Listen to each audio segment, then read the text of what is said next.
키워드를 읽는 시장입니다. 오늘 레몬리서치 김민수 대표와 함께합니다. 대표님 안녕하십니까? 안녕하십니까? 한 달을 마감하는 8월 말 마지막 거래일입니다. 예, 시간 빠릅니다. 네. 이번 여름 참 더웠는데요. 우리 시장에서는 섹터마다 상당히 온도차가 있었던 것 같습니다. 네. 자, 오늘 본격적으로 시작하기 전에 대표님 요즘에 어느 섹터 주목하고 계세요?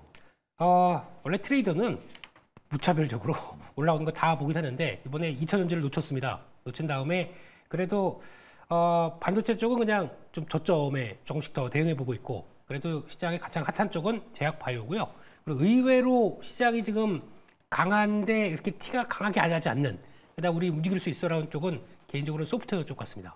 이쪽이. 소프트웨어 쪽? 네. 그럼 개인적으로 트레이더 입장에서 소프트웨어 쪽에서의 상당히 어떻게 보면 먹을 것이 네. 연말까지 있다라는 의미인가요? 네, 약간 움직이기 위해, 그러니까 시총들이 좀 크지가 않습니다. 다들 작다 보니까 바이앤홀드 쪽으로 나가기도 좀 변동성이 크다고 봐야 될 것 같고요. 그런 쪽에서 모멘텀이 던져준 부분들은 충분히 대응을 할 수는 있겠다라고 바라보는데, 이거 어떻게 보면 금리 인하기에 나오는 또 하나의 특징이겠죠. 그런 쪽에서 조금 더 확장하게 되면 네이버 카카오까지 분위기도 그렇게 나쁘진 않지 않을까 싶은데, 막상 큰 거보다는 좀 시장 분위기 봐서 짧게 대응한다. 그러면 소프트웨어 쪽에서의 종목들 변화 좀 보셨으면 좋겠습니다. 네, 전반적으로 투자 시계를 좀 짧게 대응을 적절하게 가져가자 이런 네. 말씀 같은데, 자, 첫 번째 키워드 보도록 하죠. 엔비디아 얘기 한 번 더 해볼까요? 네. 엔비디아를 불안하게 보는 것은 사실 한국 사람밖에 없는 것 같습니다. 제가 예. 글로벌리 뉴스를 쭉 보더라도 네. 그만큼 엔비디아에 대한 밸류체인에 대한 의존도가 높기 때문인 것 같은데, 네. 올해 반도체 성장 끝났습니까?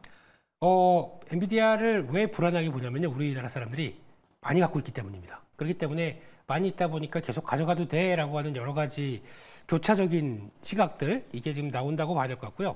이번 실적에서도 똑같습니다. 뭐 잘했습니다. 잘 보여줬고. 근데 눈높이가 어디에 있느냐에 따라 달라지죠. 또 즉 주가의 위치가 어디에 있느냐에 따라 달라진다는 얘기 한번 드렸던 것 같고요. 실적 발표 전에도. 근데 좀 위에 있고 다들 강력 매수부터 매수밖에 없는 그런 의견 쪽에서는 약간 경계해야 되지 않을까라는 시각들을 좀 말씀드렸었는데, 일단은 기대감이 높았던 만큼 그에 따라서는 약간 안 되는 것 찾고 있죠. 다 좋은데 뭐 GPM 솔직히 2% 정도 예상보다 안 나왔, 이 가이드가 그렇다고 그래서 이걸 뭐 주가를 그렇게 크게 밀릴 정도냐라고 본다고 하더라도 워낙 관심이 많다 보니까 그렇게 민감하게 움직인다 정도로 봐야 될 것 같고요. 그런 쪽으로 봤었을 때 일단 지금은 기대감이 높았기 때문에 나오는 부분과, 그리고 또 어차피 엔비디아 빼고 지금 뭐 AI 시대를 얘기할 수 있어? 라고 하는 대체 불가능한 쪽이다라고 하게 되면 이게 충돌했었을 때는 주가는 변동성을 키운다고 봅니다. 그러면 그런 관점 쪽에서는 흔들리면 이제 매수할 자리는 나올 수 있다고 보고 있고요. 하지만 올라간다고 하더라도 지난번처럼 고점에서 팍 튀어가는 모습들이 아직은 당장은 보일 수가 없기 때문에 계속 약간 좀 가볍게 대응하셨으면 좋겠습니다. 지금은 뭐 물량들 많이들 갖고 계신다고 하더라도 이거를 어느 정도 줄였다가 늘렸다가 할 수 있는 부분들을 좀 확인하면서 가시는 게 가장 지금의 이상적인 대응이 아닐까 생각됩니다. 알겠습니다. 자, 삼성전자 얘기 조금 집중적으로 해볼까요? 네. 워낙 차트를 잘 보시기 때문에 뭐 삼성전자 차트 하나 띄워주시면 참 좋을 것 같은데 지금 자리 좀 편한 자리인 것 같습니다. 61선에도 쭉 바닥을 좀 다지는 것 같고. 네. 그런데 삼성전자의 엔비디아 퀄 테스트가 이제 9월입니다. 네. 제가 궁금한 건 이겁니다. HBM이라는 게 반도체대의 주상복합이잖아요. 그렇죠. 그 안에 수많은 기업들이, 수많은 기술들이 들어가 있는데 네. 삼성전자가 엔비디아 퀄 테스트가 이제 9월 달에 뉴스로 나올 텐데, 그러면 주가는 상승합니까? 아니면 이제 더 이상 나올 게 없다, 하락합니까? 어느 쪽일까요?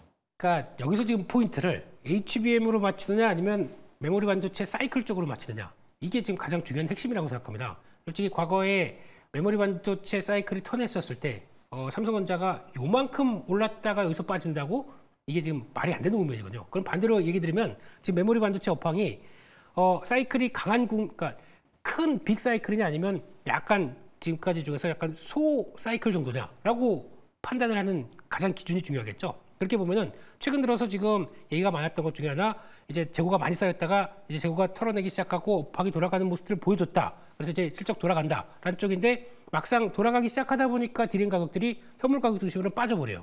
좀 정체해서 하락하고 있다. 그러면 시장의 원인을 찾기 시작하죠. 특히 메모리 반도체 업체들은 다른 거 잘 안 봅니다. 반도체 가격들이 하락한다 그러면 경계감이 크죠. 그러다 보니까 외사 쪽에서는 계속 지금 같은 분위기, 반도체 오히려 고점을 준비해야 되는 거 아니냐라는 쪽으로 나올 정도로 이번에 사이클들이 좀 약하다라는 흐름들이 거기서 나오기 시작하는 거죠. 근데 그렇게 봤었을 때 그러면 지금 세트 업체들이나 PC 업체들 같은 경우도 모두 다 지금 반도체가 앞으로 그 수요가 많을 것 같아서 좀 미리 재고를 막 그들이 싸는 과정 쪽에서 잠깐만 이거 생각보다 그렇게 강하게 수요가 안 늘어나는데 하고 고민을 하고 있는 시점이다 보니까 가격들이 이제 더 이상 좀 정체가 되는 모습들이 보이죠. 그럼 이거를 뭔가 돌파가 돼야 됩니다. 그러면 저희가 얘기하는 AI가 들어와서 이제 PC를 바꾸고 스마트폰을 바꾸고 하는 이런 여러 가지 현상들이 이제 본격적으로 하반기부터 나오고 내년까지 나오기 시작하면서 다시 업황에 모바일 디램만 한다라도 얼마나 많이 또 들어가겠습니까? 이런 변화가 나오기 시작해야 되는데 그거의 가장 선봉은 애플입니다. 애플의 아이폰 16이 인텔리전스가 탑재가 되면서 이거 써보니까 나 바꿔야겠네 라고 하는 수요가 늘어나기 시작하면서 변화가 되게 되면 애플이 메모리 반도체를 또 변화를 시킬 겁니다. 그렇기 때문에 그런 걸 보아야 될 것 같고 근데 지금 HBM 쪽으로는 이게 워낙 모멘텀이 강하다 보니까 그런 쪽에 대해서 같이 연결시켜 보기보다는 기본적으로 메모리 반도체 사이클들을 확인하고 그다음 플러스 HBM 보시는 게 더 맞는 전략이 아닌가 싶습니다. 그러니까 이런 거네요. 삼성전자의 주가의 향방은 네. 실적인데 레거시 반도체의 소순환 사이클에서 네. 어쨌든 애플이 다음 달 10일이죠. 네. 신제품을 발표하면 다시 한번 소순환의 상승 모멘텀이 생길 수 있다. 네. HBM하고는 삼성전자 측면에서 조금은 별개해서 보자라는 말씀인 것 같습니다. 9월 9일입니다, 솔직히. 9월 9일입니까? 네. 네, 9월 10일 날은 9일. 네. 이제 ABC 토론회. 토론이고요. 네. 예, 예. 알겠습니다. 네. 자, 두 번째 키워드 보도록 하죠. 제약바이오입니다. 제약바이오는 이런 의견들이 있어요. 제약바이오 안에서 네. 시총 1위인 알테오젠 늘 계속해서 그러니까 달리는 말을 추격해야 되는가? 네. 아니면 제약바이오 그러면 우리가 모멘텀인데 네. 중소형주 제약바이오를 사야 되는가? 시계를 짧게 보면 어떻고 길게 보면 어떻습니까? 네, 저희가 예전에 제약바이오를 볼 때 보면 항상 바이오 섹터가 움직인다. 그러면 뭐 좀 센 거 없어? 그러면서 좀 작은 것들도 많이 찾아봤었는데 요즘은 보니까 되게 차분한 것 같아요. 시장이 그러니까 그런 성과 안 나는 거 빼고 성과 나온 거 중심으로만 돌아가서 챙겨보자는 분위기가 좀 더 크기 때문에 거기다 포인트를 맞추는 게 더 좋을 것 같습니다. 특히 지금 얘기 나왔던 뭐 예전부터 나왔던 종목들 뭐 항암제, 신약 쪽, 뭐 항암제 또 줄기세포 이런 쪽들도 가끔씩은 움직입니다. 근데 그게 큰 틀이 아니란 얘기죠. 그렇게 되면은 지금 한국의 강점은 그동안에 뭐 신약만 목말라서 보고 있다가 그게 아니라 어떤 제형 기술의 변화와 함께 거기서 빅파마와 함께 같이 크는 회사들 그게 가장 중요한 변화라고 봐야 될 것 같고요. 오히려 유한양행처럼 뭔가 하나 크게 자체적으로 오랜 시간을 걸려서 성과를 냈다라고 해서 그게 제보받고 하는 것도 좋은 방향이긴 하겠지만은 지금 시장은 그걸 더 챙겨본다는 관점 쪽에서 알테오전을 더 많이 보는 상황들이고요. 그럼 알테오전은 당장 9월 22일인가 그때 가게 되면 머크에 또 지금 키트루다 SC 임상 3상 결과를 발표할 걸로 보여집니다. 그러면 발표하고 이제부터 우리 판매 그럼 그때부터는 본격적인 로열티를 받는 그런 구조로 나갈 수가 있겠죠. 게다가 이게 단 줄 알았더니 이번에 산도스랑 바이오시밀러 계약을 했습니다. 그렇게 되면 보통 이게 한 매출에 한 10조 정도 나오는 부분이라고 생각하게 되면 거기서 나올 수 있는 일정 부분이 또 로열티. 그러면 저희가 생각 안 했던 부분까지도 좀 나오기 시작한다라고 하게 되면 성과가 이렇게 받으면서 움직인다라고 하게 되면 이번에도 똑같습니다. 혹시나 그때 나왔을 때 세롬 비슷하게 한번 출력이 나온다고 하더라도 성과를 냈다라고 하게 되면 또 유한양처럼 어느 정도 자리 잡고는 또 반등세가 나올 수가 있겠죠. 그런 과정들을 보시면서 지금은 성과 나온 바이오 이걸 챙겨가시는 게 물론 올라 있습니다. 올라 있다고 하더라도 적정하게 조정을 받는다. 그러면 그런 쪽에서 계속 또 챙겨보는 게 맞지 않나 생각됩니다. 요즘에 워낙 새로운 전략, 새로운 뉴스가 많으니까요. 네. 실적이 좋게 나온다. 알테오젠 참 호재인 것 같습니다. 그런데 네. 적당한 조정이 나오면 다시 한번 계속해서 추세는 살아있다. 또 심하게 조정이 안 나오더라고요. 예, 그렇게 되면은 또 다른 쪽에서 약간 좀 퍼질까봐 오히려 적당하게 조정받고 바로 올리고 뭐 이런 모습들이 나오다 보니까 주도주의 모습은 맞구나라는 생각은 들고 있습니다. 알겠습니다. 네. 자, 오늘 뭐 녹시자라든지 SK바이오팜이 또 신고가 랠리를 보이고 있다라고 하는데 네. 그렇다면 제약바이오 내에서 하반기 주도 업종이 네. 있다면 어떤 게 있을까요? 제약바이오 쪽에서 결국은 몇 가지 섹터 쪽으로 압축이 되는 것 같고요. 뭐 CMO, CDMO 이쪽과 관련된 쪽에서 저희가 많이 하는 뭐 중국의 생물보안법 9월 말쯤 되면은 또 하원에서 통과가 되겠느니 의안으로 넘어가서 통과되겠느냐 하긴 하는데 그중에서 제일 중요한 게 벌써부터 성과를 보여주고 있다. 그러니까 즉 수주가 나오기 시작한다라는 부분들이 가장 핵심이 아닌가 싶기 때문에 그쪽에서 큰 거는 뭐 SK 지금 삼성바이오로직스가 맞겠지만은 ST팜이 개인적으로 제일 마음에 듭니다. 근데 워낙 변동폭이 큽니다. 그렇기 때문에 올랐다고 쫓아가면은 별 재미가 없을 것 같고요. 항상 좀 주춤했었을 때, 그럴 때 나올 수 있는 올리고부터 mRNA까지 모두 다 원료를 공급하고 그와 함께 또 성과를 낸다라고 하게 되면 성장의 측면 쪽은 가장 마음에 드는 회사라고 보여지고 있습니다. SK바이오팜이 볼이 크군요. 왜냐면 트레이더 입장에서 좋았다 하는 것은 앞으로 볼이 당연히 크다라는 거 의미 아닙니까? 그 ST팜 말고 이제 SK바이오팜 같은 경우는 일단 지금 나오고 있는 이제부터 그러니까 매출이 판매가 돼서 뭐 지금 직판으로 나왔었을 때 성과들을 그대로 가져간다라고 했었을 때 나올 수 있는 변화 보게 되면 아마 엑스코프리에 대한 기대감, 뇌전증 치료제죠. 이거에 대한 기대감은 좀 커지고 있는데 일단 그만큼의 이제 주가가 받아가는 과정이라고 봐야 되겠죠. 그러면 그만큼 프리미엄이 이제 점점 더 늘어나는 과정들이 지금 주가에 보인다라고 하는데 일단 마찬가지입니다. 다들 이렇게 좋은 건 다 알겠는데 그렇게 딱 쳐보게 되면 다 주가가 여기 있어요. 네, 그런 상황이다 보니까 이거를 대응하는 자세는 만약에 그러면 내가 이거를 아예 안 갖고 있게 되면 못 본다라고 하게 되면 아주 보초병 정도, 작은 정도만 한번 넣어봤다가 출렁임이 나온다. 그럼 그때부터 약간 비중을 늘렸다가 또 다시 추세 맞춰가는 모습들 보고 대응하시는 게 가장 좋은 트레이딩의 방법이 아닌가 싶습니다. 알겠습니다. 자, 세 번째 키워드 보죠. 9월입니다. 네. 대선도 있고요. 과거 미국의 100년의 역사를 쭉 통계를 보니까 한 70일 어간, 그러니까 네. 지금부터인 것이죠.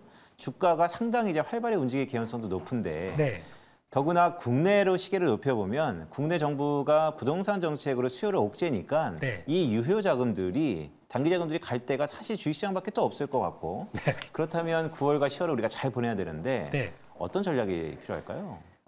부동산을 누른다고 부동산 자금이 주식시장으로 오는 경우는 제가 보기엔 별로 없습니다. 그건 그냥 아예 성격이 다른 자금이라고 생각하고 있고 오히려 주식하시던 분이 부동산에 대해서 관심 갖고 빠져나가는 경우가 더 많더라고요. 그래서 그거는 그리고 또 지금 정부가 약간 이제 대출 총량제 느낌으로 지금 압박을 하고 있는데 이게 실효성이 있을까? 워낙 이제 어차피 지금 사람들은 다 금리 인하가 되면서 나오는 변화를 알고 있고 거기다가 지금 공급이 없다는 거 다 알고 있습니다. 이번에 민간 분양 둔촌 거기 이름이 까먹었는데 거기만 끝나고 나게 되면은 서울에 본격적으로 큰 물량 들어올 거 없습니다. 대단지가 없죠. 그렇죠. 그렇게 되면 2년 정도 지나간다 그러면 이런 쪽에서 부동산 가격이 그냥 그대로 있겠느냐라고 하는 걸 다 알고 있기 때문에 아마 실효가 그렇게 크게 없을 수도 있다는 쪽으로 봤을 때는 그러면 이제 다시 부동산 가격이 올라가다 보니까 건설사는 또 열심히 부지 확보해서 지으려고 서울 쪽에서 하기 시작하겠죠. 그러면 또 프리미엄을 받는 과정들이 또 건설사 쪽에서 나올 수 있겠다. 이것도 한번 체크해 보셨으면 좋겠습니다. 알겠습니다. 자, 그렇다면 마지막 질문을 좀 드리도록 하겠습니다. 네. 자, 남은 하반기 사실 내년을 바라보면서 이제 주식 전략을 짜야 될 텐데 현금 비중은 뭐 적당히 가져가야겠죠. 항상 변수가 많으니까. 네. 그럼에도 불구하고 주식을 산다면 김민수 대표가 바라보는 하반기 주요 섹터가 있다면 어떤 게 있을까요? 일단은 11월까지는 좀 살살 하려고 합니다. 너무 공격적으로 하기보다는 변동이 클 가능성을 생각하면서 거기다가 또 저희 가장 핵심 금수세가 어떻게 될지도 모르는 입장 쪽에서 좀 천천히 하다가 그게 어느 정도 불확실성이 끝난다라고 하는 그때부터는 속도를 좀 내자라는 쪽에서 지금은 현금 좀 갖고 계시면서 대응하시는 게 맞겠다고 봐야 될 것 같고요. 그중에서는 그래도 본다라고 하게 되면 바이오 쪽은 여전히 관심 가져야 될 것 같고 화장품은 바텀 피싱 쪽에 대해서는 충분히 대응하셔도 될 것 같고 제 관심은 소프트웨어에 대한 관심 높다 이렇게 말씀드리겠습니다. 바이오, 화장품, 네. 소프트웨어 이게 김민수 대표가 바라보는 올해 연말까지 시기의 주요 섹터다라는 말씀을 주셨습니다. 자, 오늘 레몬리서치의 김민수 대표와 함께했습니다. 대표님 고맙습니다. 감사합니다.